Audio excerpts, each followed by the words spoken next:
78 ವರ್ಷಗಳ ಕಾಯುವಿಕೆಗೆ ಅಂತ್ಯ. ಬುಡಕಟ್ಟು ಬದುಕಿಗೆ ಹೊಸ ದಾರಿ. ಸ್ವಾತಂತ್ರ್ಯ ಬಂದು 78 ವರ್ಷಗಳಾದರೂ ಆಂಧ್ರಪ್ರದೇಶದ ಹಲವು ದೂರದ ಬುಡಕಟ್ಟು ವಸತಿಗಳಿಗೆ ರಸ್ತೆ ಸಂಪರ್ಕ ಇನ್ನೂ ಕನಸಾಗಿಯೇ ಉಳಿದಿತ್ತು. ಬೆಟ್ಟ, ಕಾಡು ಮತ್ತು ಕಲ್ಲು ಬಂಡೆಗಳ ನಡುವೆ ಬದುಕುತ್ತಿದ್ದ ಜನರಿಗೆ ರಸ್ತೆ ಎಂದರೆ ಕೇವಲ ಸಂಪರ್ಕವಲ್ಲ, ಆರೋಗ್ಯ, ಶಿಕ್ಷಣ, ಉದ್ಯೋಗ ಮತ್ತು ಬದುಕಿನ ಅವಶ್ಯಕತೆ. ಈ ಬಹುಕಾಲದ ಕನಸಿಗೆ ರೂಪ ನೀಡುತ್ತಿರುವ ಯೋಜನೆಯೇ ಅಡವಿ ತಳ್ಳಿ ಬಾಟ. ಪೂರ್ವ ಘಟ್ಟಗಳ ದುರ್ಗಮ ಪ್ರದೇಶಗಳಲ್ಲಿನ ಹಲವು ಬುಡಕಟ್ಟು ಗ್ರಾಮಗಳಿಗೆ ಆಂಬ್ಯುಲೆನ್ಸ್ ತಲುಪುತ್ತಿರಲಿಲ್ಲ. ಶಾಲೆಗೆ ಹೋಗಲು ಮಕ್ಕಳು ಬೆಟ್ಟ ಹತ್ತಬೇಕಾಗುತ್ತಿತ್ತು. ರೈತರು ತಮ್ಮ ಬೆಳೆಗಳನ್ನು ಹೆಗಲ ಮೇಲೆ ಹೊತ್ತು ಮಾರುಕಟ್ಟೆ ತಲುಪಬೇಕಾಗುತ್ತಿತ್ತು. ತುರ್ತು ಸಂದರ್ಭದಲ್ಲಿ ರೋಗಿಗಳನ್ನು ಡೋಲಿಯಲ್ಲಿ ಹೊತ್ತು ಹಲವು ಕಿಲೋಮೀಟರ್ ಸಾಗಿಸಬೇಕಾಗುತ್ತಿತ್ತು. ಅಲ್ಲಿ ಒಂದು ರಸ್ತೆ ಎಂದರೆ ಒಂದು ಹೊಸ ಬದುಕಿನ ಆರಂಭ. 2019ರ ಹೋರಾಟ ಯಾತ್ರೆಯಲ್ಲಿ ಈ ವಾಸ್ತವವನ್ನು ನೇರವಾಗಿ ಕಂಡಿದ್ದರು ಆಂಧ್ರಪ್ರದೇಶದ ಉಪಮುಖ್ಯಮಂತ್ರಿ ಶ್ರೀ ಪವನ್ ಕಲ್ಯಾಣ್ ಗಾರು.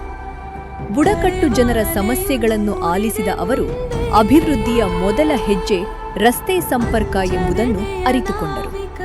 ಅಧಿಕಾರಕ್ಕೆ ಬಂದ ನಂತರ ಈ ಭರವಸೆ ಆಡಳಿತದ ಆದ್ಯತೆಯಾಯಿತು. ಪ್ರಧಾನಮಂತ್ರಿ ಶ್ರೀ ನರೇಂದ್ರ ಮೋದಿ ಅವರ ಬೆಂಬಲದೊಂದಿಗೆ ಪಿಎಂ ಜನಮನ್ ಯೋಜನೆಯಡಿ ಆರ್ಥಿಕ ನೆರವು ಪಡೆಯಲಾಯಿತು.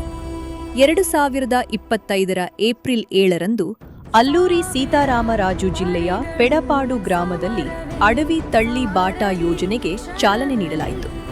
ಮೊದಲ ಹಂತದಲ್ಲಿ 1,005 ಕೋಟಿ ರೂಪಾಯಿ ವೆಚ್ಚದಲ್ಲಿ 1,069 ಕಿಲೋಮೀಟರ್ ರಸ್ತೆ ನಿರ್ಮಾಣಕ್ಕೆ ಯೋಜನೆ ರೂಪಿಸಲಾಯಿತು. ನಂತರ ಅಡವಿ ತಳ್ಳಿ ಬಾಟ 2.0 ಮೂಲಕ ಯೋಜನೆ ವಿಸ್ತರಿಸಿ ಒಟ್ಟು 2,310 ಕಿಲೋಮೀಟರ್ ರಸ್ತೆಗಳಿಗೆ 2,078 ಕೋಟಿ ರೂಪಾಯಿ ಹೂಡಿಕೆಯ ಗುರಿ ನಿಗದಿಯಾಯಿತು. ಈಗಾಗಲೇ 905 ಕಿಲೋಮೀಟರ್ ರಸ್ತೆ ಪೂರ್ಣಗೊಂಡಿದೆ.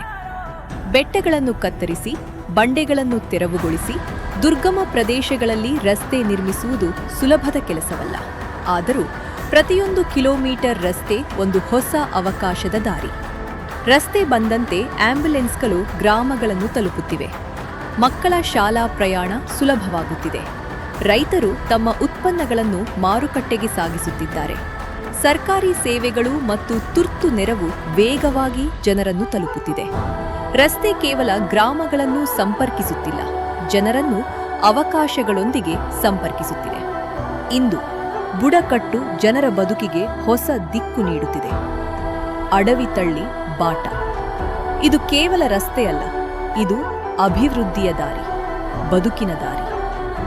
ಜನರ ನೋವನ್ನು ಕಣ್ಣಾರೆ ಕಂಡು ಅದನ್ನು ಸಂಕಲ್ಪವಾಗಿ ಪರಿವರ್ತಿಸಿ ಆಡಳಿತದ ಮೂಲಕ ಸಾಕಾರಗೊಳಿಸುವುದು ಅದೇ ನಾಯಕತ್ವ.